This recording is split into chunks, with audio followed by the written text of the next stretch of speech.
This is Taiwan's Endemic Species Research Institute, located in the town of Jiji, Nantou County.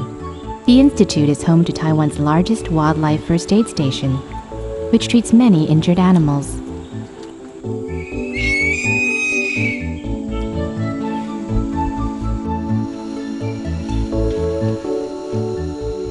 But above all, the institute's missions are research and conservation on Taiwan's wildlife and the education of the public.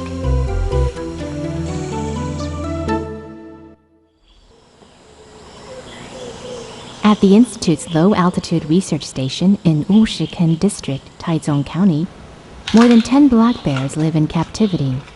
After being rescued from illegal trappers or picked up by ordinary citizens, these bears have been sent to the Institute from all over Taiwan. Formosan black bears once lived throughout the mountains of Taiwan, but with overhunting and the destruction of their habitat, they were placed on the endangered species list in 1989. And protecting Formosan black bears is now an urgent necessity.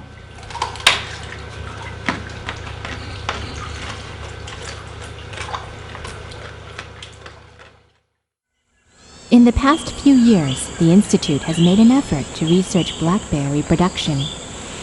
In May of 2005, mother bear Blackie and male bear Carter were able to mate naturally in captivity.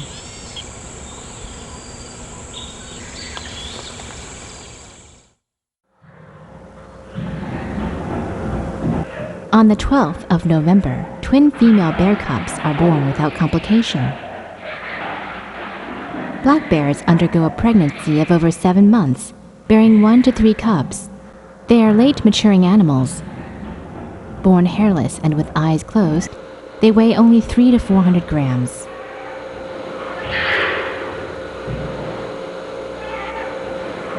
To avoid disturbing the mother and her new cubs, researchers watch the new family on remote video. 2 months later, the cubs are already crawling. Undisturbed in their enclosure, the newborn cubs play in their mother's arms, just as human children do. Their life's journey is about to begin. Today, the cubs poke their heads out and see the world for the first time. A cautious mother bear remains at their side. This adventurous cub explores outside. Researchers call her Happy. The cub who stays at her mother's feet is called Bingo. Bears are solitary animals and separate after breeding, so the task of raising cubs falls entirely to the mother.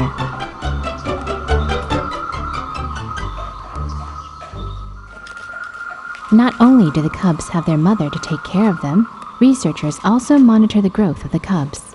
They realize that Bingo is clearly weaker than Happy.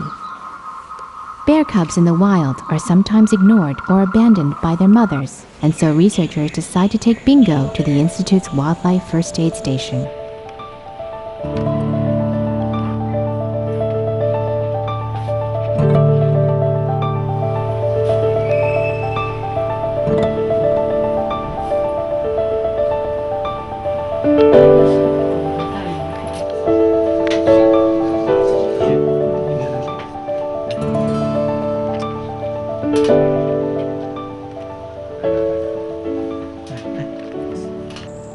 Under the meticulous care of the researchers, Bingo is nursed back to health.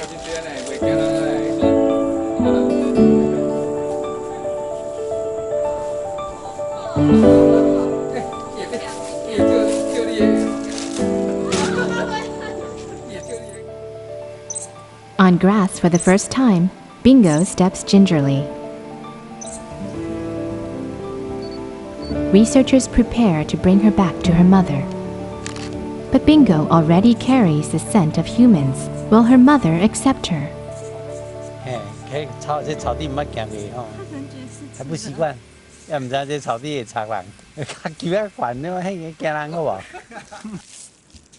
Researchers rub Bingo using a towel saturated with her mother's scent, hoping the familiar smell will put her mother at ease. Their fears of a rejection by mother bear do not come to pass, as Bingo returns to her mother's side without a hitch. In the last month before giving birth, Formosan black bears show a sharp decrease in food consumption. In the 10 to 20 days after, they do not eat, drink, produce excrement, or leave the den, using their own stored energy to produce milk for their cubs. This physical state is similar to that of a hibernating bear, though Formosan black bear hibernation has never been observed. For 3 months, mother bear feeds her cubs day and night, cleaning their waste and keeping them warm.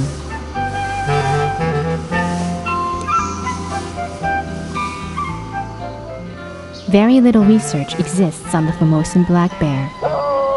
So to further understand black bear ecology, researchers at the Institute decide to care for the cubs alongside their mother, training them for life in the wild. Researchers will not only observe the cubs' behavior, but also prepare them for a potential release. An experimental project of this kind has never been attempted. Chances of success are uncertain.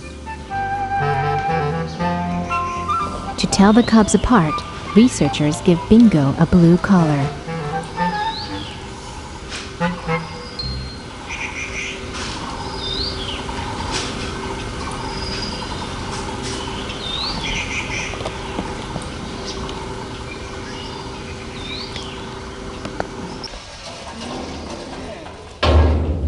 Researchers bring the family to a rich, new environment, furnished with abundant wild vegetation.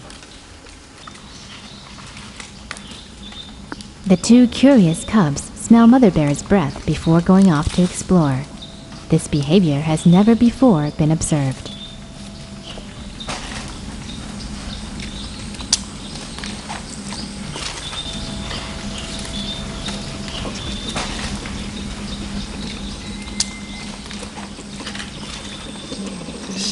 A mother bear's milk contains several times the calories of human milk.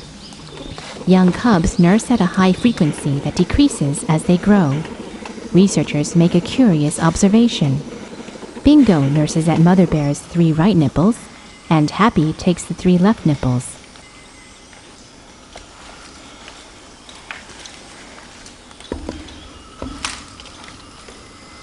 In the wild, 4-month-old cubs can already follow their mother on walks.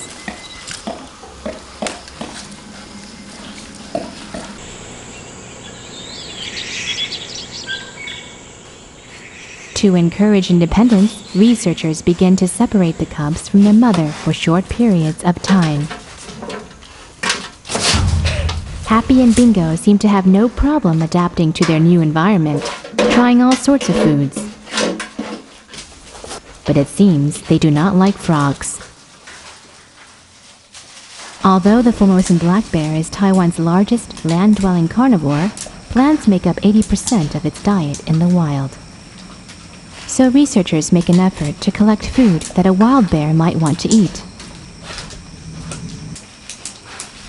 Today's meal is a flower bud of the Formosan sugar palm.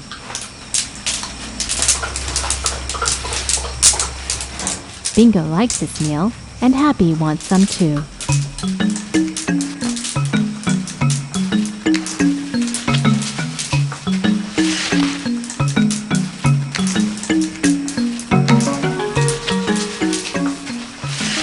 Happy is lively and energetic, and so the more placid Bingo can't avoid a contest. Bingo 可以的。Bingo，你看，被拖走了，被拖走了。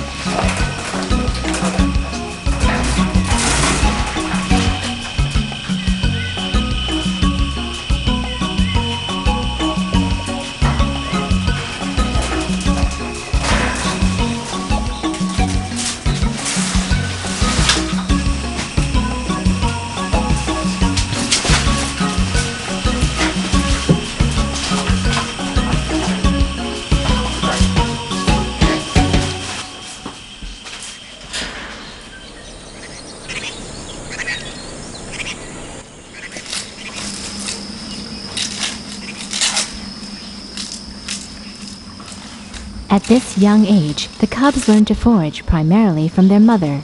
After smelling mother bear's mouth, they go in search of food. This is a learning process. Researchers provide over 100 different foods from the wild.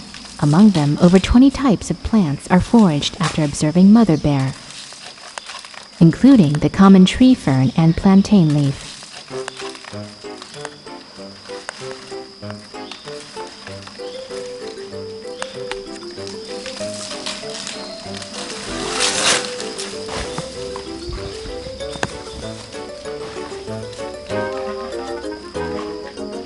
As Happy and Bingo play together, mother bears sometimes join in. Feeding and caring for the cubs' safety is mother bear's responsibility.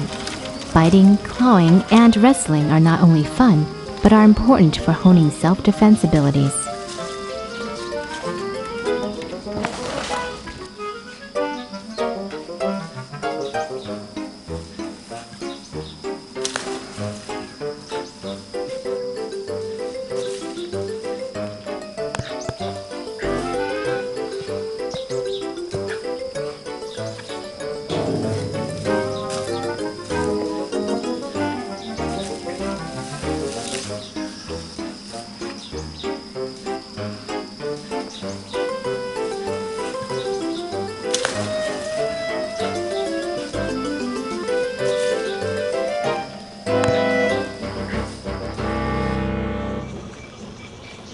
As the cubs grow, a larger enclosure is required to satisfy their needs. When they reach the age of 6 months, researchers move them to a new home. Today, researchers bring in a nest of wild ants. The curious Happy quickly rushes forward. She shows no hesitation, tearing open the nest to find ant larvae and pupa.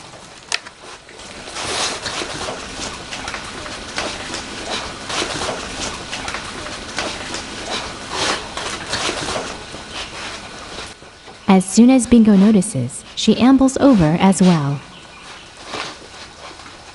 The cubs clearly enjoy this protein-rich snack.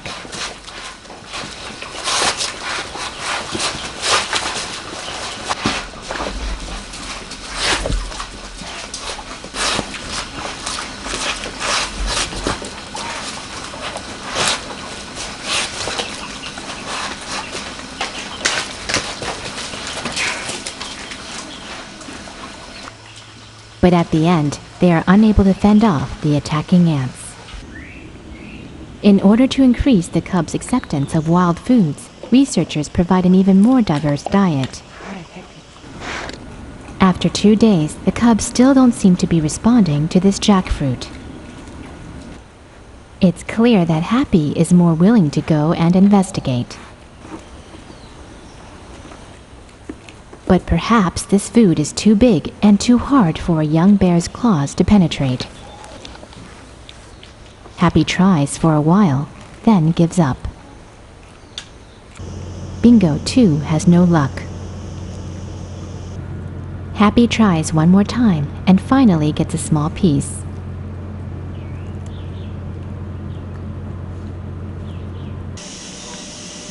Researchers decide to cut a larger hole. By playing and fighting, Happy and Bingo practice skills they will need to hunt for prey. This play fighting can go on for over 20 minutes.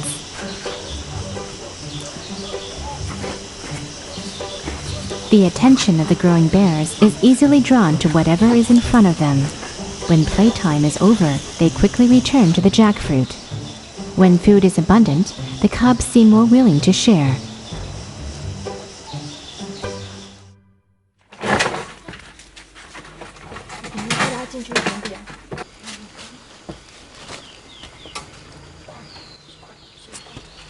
As the cubs reach the age of 6 months, the time the cubs spend away from their mother is gradually increased to 4 days. Today, researchers prepare to bring the family together. Usually, the first thing the cubs do is to rush in and nurse in their mother's arms. The nursing cubs may produce this loud sound, reminiscent of a motor. Perhaps because the milk is so thick as to require a great deal of force. Or it could be an expression of satisfaction or affection. Mother bear occasionally gives off clicking noises. It's not clear whether these are a sign of intimacy or a warning for others to stay away. The obedient Bingo finishes nursing and leaves, but the naughty Happy refuses to let go. Mother Bear will occasionally let her cubs eat her unswallowed food. When they are together, Mother Bear is more vigilant and attentive to her surroundings, looking out for the safety of her cubs.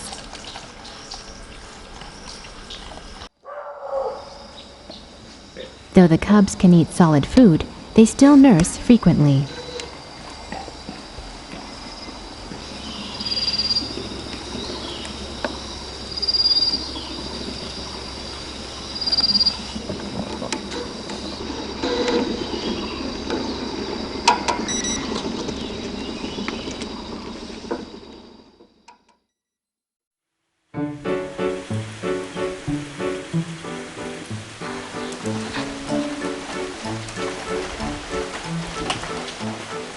As the cubs continue to grow, the researchers must provide an even larger living space.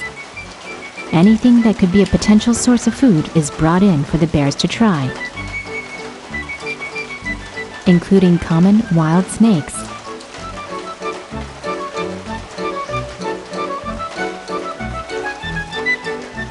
This time, the normally passive Bingo takes the lead, batting at the snake. Happy comes over as well.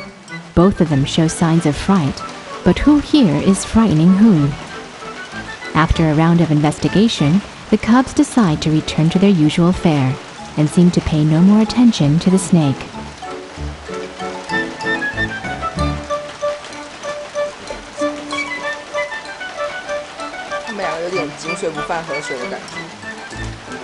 Bears are very curious animals, and a researcher's camera doesn't escape notice.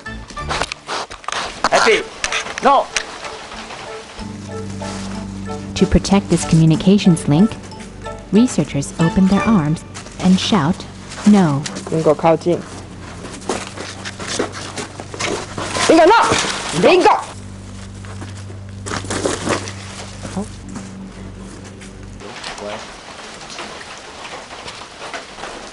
These sister twins get along well, but when it comes to their favorite foods, there's no sharing, even the unappetizing fruit of the golden shower.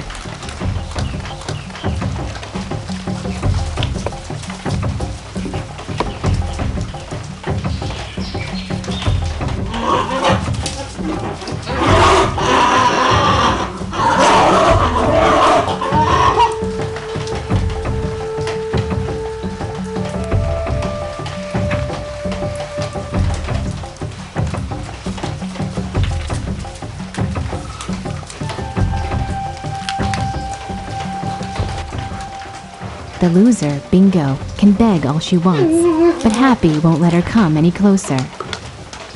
Fights also break out over pineapples and mealworms.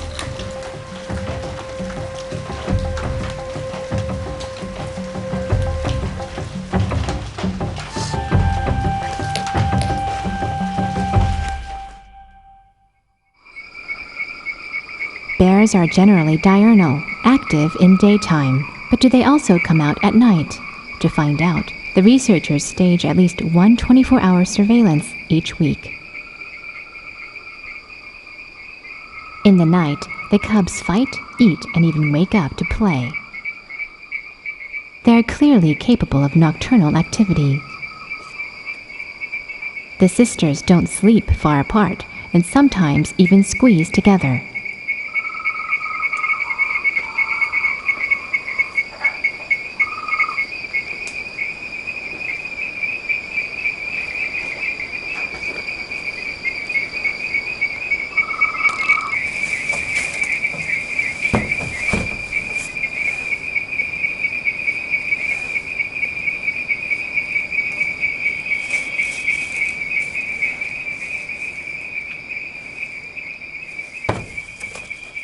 Researchers take this opportunity to measure the sleeping cubs, tracking their growth and checking their teeth.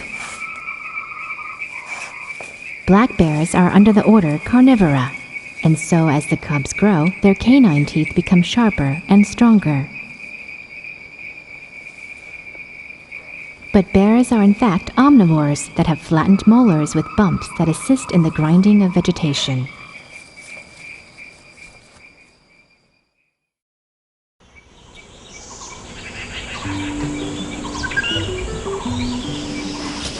Researchers deliberate over every food they give the cubs, sometimes even trying it themselves.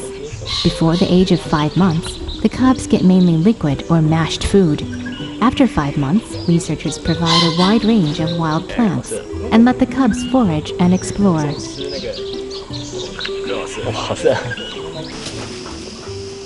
To satisfy the cubs' curiosity and keep things interesting, researchers periodically bring in wood and other vegetation to simulate a rich, wild environment that they can explore.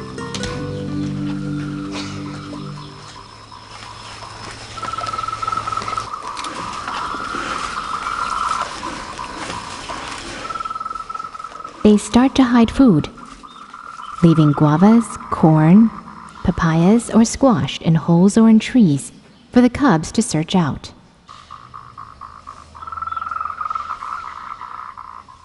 Happy is eager to play this game of hide and seek, while Bingo is a bit more removed.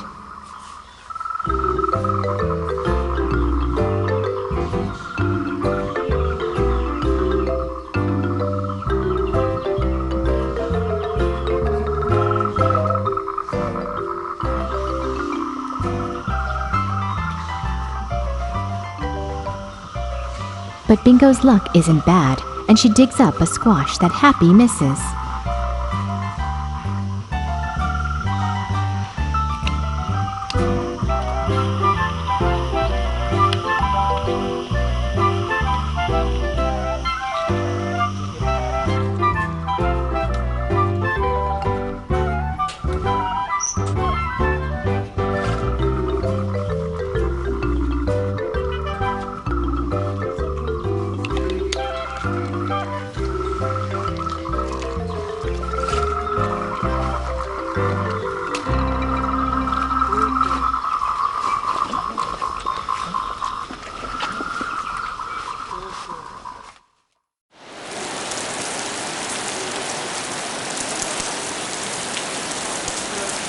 On a rainy day, the cubs forage as usual. A torrential downpour and an unsteady ladder are no problem. They show impressive skill.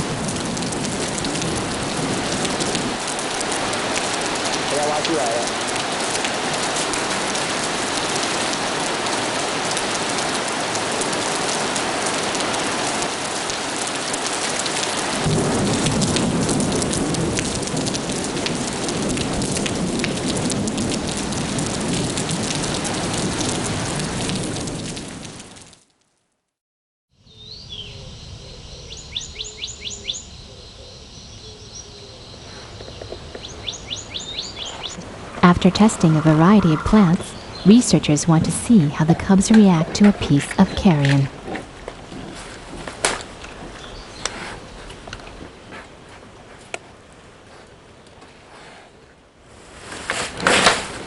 Today's meal is a dead bird infested with maggots. Happy is always cautious when facing new things.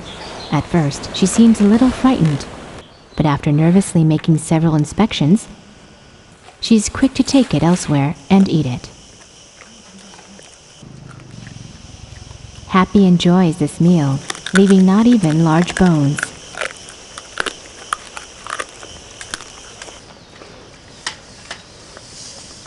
Uninterested at first, Bingo starts to lick at the maggots on the ground, only when Happy is almost finished.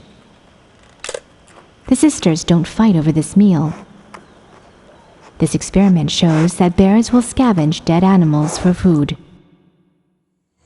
To make distinguishing the cubs easier as they grow, researchers give Happy a red collar. Researchers release a few tilapia into a pool. How will the cubs react to fish? Happy is very curious and rushes in to catch the fish.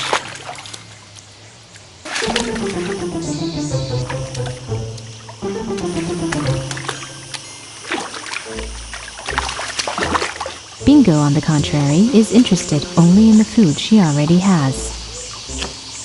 After a few tries, Happy succeeds in scooping up a fish. This is a meal she hasn't tried before. Starting from the tail, it takes Happy an hour to finish the tilapia.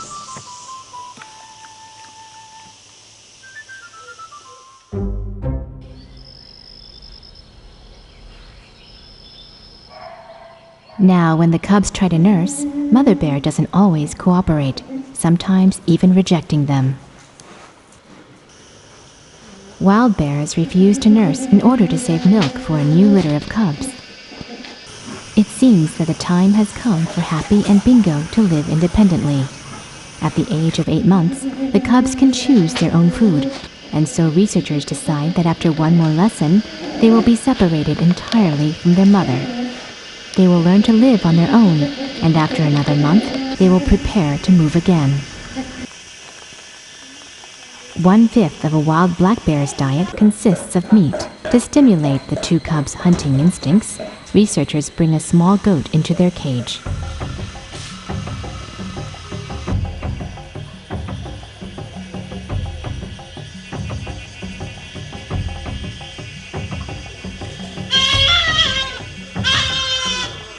Bingo catches the goat first, but the sisters can't finish the kill and have to rely on their mother's help. Hunting a small mammal is the last lesson Bingo and Happy learn from their mother. In 1 month, to get used to living in a natural environment, the cubs will need to learn the rest of their survival skills on their own.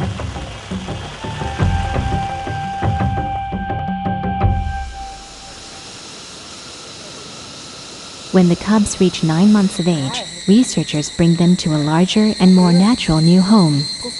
To avoid frightening the cubs, researchers carefully lure them out of their cages. This semi-wild enclosure measures